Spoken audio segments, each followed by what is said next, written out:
சுந்தர் பேசுகிறேன். எந்த உணவு உண்மையிலேயே நமக்கு மருந்தாக மாறுது?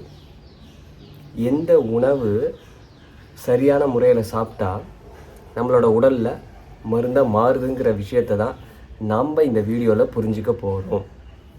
இது ரொம்ப ஒரு முக்கியமான வீடியோ, கண்டிப்பாக பாருங்கள். ஏன்னா ஒவ்வொருத்தருக்கும் தெரியும் உணவே மருந்து அப்படின்னு சொல்லிட்டு. ஆனால் எந்த உணவு மருந்தாக மாறுது, எப்படி சாப்பிட்டா மருந்தாக மாறுது, இதுதானே யாருக்கும் தெரிய மாட்டேங்குது. உங்களுக்கு ஒரு எளிமையான எடுத்துக்காட்டு ஒன்று நான் சொல்கிறேன்.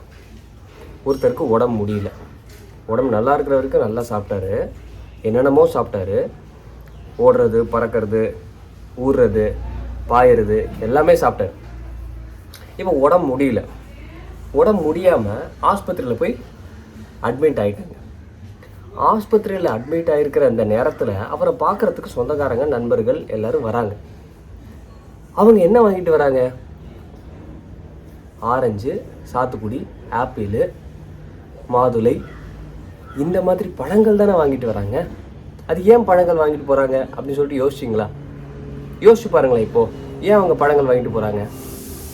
அவங்க ஏன் பழங்கள் வாங்கிட்டு போகிறாங்கன்னா, ஆஸ்பத்திரியில் இருக்கிற ஒரு நபருக்கு நாம் என்ன கொடுப்போம்? மருந்து தான் கொடுக்குறாங்க. கரெக்டாக? அப்போது இந்த பழங்கள் மருந்தாக மாறுறதுக்காக தான் ஆஸ்பத்திரியில் இருக்கிற நேரத்தில் இவ்வளோ நாள் தப்பாக சாப்பிட்டு உடம்பை கெடுத்துக்கிட்டீங்க. இப்போவாச்சு உண்மையான மருந்தை சாப்பிடுங்க, உண்மையான உணவே மருந்தை புரிஞ்சுக்கங்க அப்படின்னு சொல்லிட்டு அந்த பழங்கள் மருந்தை கொண்டு போயிட்டு, உணவே மருந்தை கொண்டு போயிட்டு ஆஸ்பத்திரியில் அவருக்கு கொடுத்து அவரை குணமாக்க முயற்சி பண்ணுறாங்க. அந்த நேரத்தில் அவர் சாப்பிட்டு இருந்த கொத்து பரோட்டா, பிரியாணி, சிக்கன் 65, மட்டன் 65, அதுக்கப்புறம் ஒரு சொம்பு பால், இதெல்லாம் கொண்டு போய் நம்ம கொடுக்குறோமா? இல்லையே. பழச்சாறு பக்கத்தில் ஒருத்தர் இருந்து சாத்துக்குடி ஜூஸாக போட்டு கொடுப்பாங்க, ஆரஞ்சு ஜூஸாக போட்டு கொடுப்பாங்க. ஏன்னா அவர் இதெல்லாம் சாப்பிட்டாதான் ஆரோக்கியம் வருங்கிறது நல்லா தெரிஞ்சிருக்கு. நம்ம ப்ராக்டிக்கலாக பார்க்குறோம். புரியுதா இப்போ உங்களுக்கு? எந்த உணவு மருந்தாக மாறுது சொல்லுங்கள்? பழங்கள், பழச்சாறுகள். ஆகாரம், உணவு அப்படிங்கிறது ரொம்ப முக்கியமான ஒரு விஷயம். அது எல்லா உயிருக்களும் எடுக்குது. ஆனால் நம்ம எந்த உணவு உண்மையிலே நமக்கு அற்புதமாக வேலை செய்யுதுங்கிறத நம்ம புரிஞ்சுக்கிறதே இல்லை. இப்போ சொல்லலாம், நான் கட்டட வேலை செய்கிறேன், நான் கடினமான உழைப்பு வேலை இருக்குது, அந்த நேரத்தில் என்னால் எப்படி பழம் சாப்பிட்டுட்டு இருக்க முடியும்? எல்லா நேரமும் சாப்பிட முடியாது, நான் ஒத்துக்கிறேன். ப்ராக்டிக்கலாக இந்த மாதிரி உணவுகள் சாப்பிட்டா தான் வேலை செய்ய முடியும், அதெல்லாம் நான் ஒத்துக்கிறேன். இருந்தாலும் உடம்புக்குன்னு மெயின்டெனன்ஸ் ஒர்க் அப்படிங்கிறது எல்லா ப்ராடக்ட்ஸுக்குமே நம்ம கொடுக்குறோம். எல்லா மிஷின்ஸு, ஆட்டோமொபைல்ஸ் எல்லாருக்குமே கொடுக்குறோம். அதே போல் நம்ம உடம்புக்கும் மெயின்டெனன்ஸ் ஒர்க் அப்படிங்கிறது நடக்கிறப்போ அந்த நேரத்துலையாவது பழம் சாப்பிட்டுட்டு இருக்கலாம் இல்லையா? வாரத்துக்கு ஒரு வாட்டி, இல்லை மாதத்துக்கு ஒரு 2-3 வாட்டி, அப்போயாச்சும் அவங்க முயற்சி பண்ணலாம்.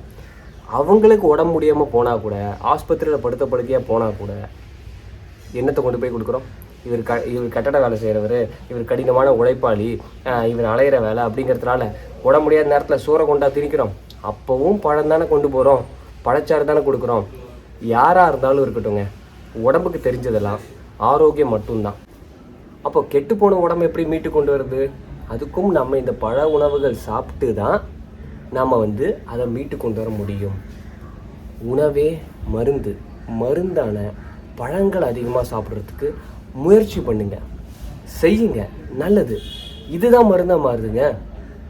நம்ம சாப்பிட்ற இட்லி, தோசை, பூரி, பொங்கல், சப்பாத்தி, இது எல்லாமே உடம்புக்கு எனர்ஜி தருது. இருந்தாலும் நல்லா டாப் குவாலிட்டியாக இருந்து உடலுக்கு மருந்தாகவே மாறுற தன்மை இருக்கிறது இந்த உணவுகள் தாங்க. உங்களோட உணவில் ஒரு 50% பழங்களை கொண்டு வர பாருங்கள். 50% நான் சொல்கிற இந்த பழங்கள், காய்கறிகள், கீரைகள், இதெல்லாம் நம்ம கொண்டு வந்துட்டாலே நமக்கு நல்ல இம்ப்ரூவ்மெண்ட் தெரியுது ஆரோக்கியத்தில். முழுசாக மாறணும்னு கூட அவசியம் இல்லை. முழுசாக சளியற்ற உணவுகளான கீரை, காய்கறி, பழங்கள் மட்டுமே சாப்பிட்ருக்கணும்னு கூட அவசியம் இல்லை. ப்ராக்டிக்கலாக ஒரு சில நேரத்தில் நாட் பாசிபிள், நான் ஒத்துக்கிறேன். ஆனால் 50% கண்டிப்பாக எல்லாராலையும் முடியும். காலையில் முதல் உணவாக பழங்கள் சாப்பிடுங்க.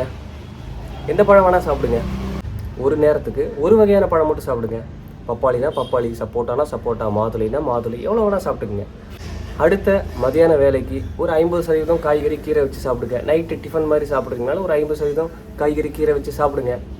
பால் சம்மந்தப்பட்ட பொருட்கள் சாப்பிடாதீங்க. அதுக்கு பதிலாக சுக்குமல்லி coffee, green tea, lemon tea இது மாதிரி ஏதாவது நாட்டு சக்கரை போட்டு குடிக்கலாம். ஆவாரம் டீ, செம்பருத்தி டீ இது மாதிரி ஏதாவது எடுத்துக்கலாமே. டீ, காஃபி இதெல்லாம் நம்ம சாப்பிட்றத கட் பண்ணலாமே.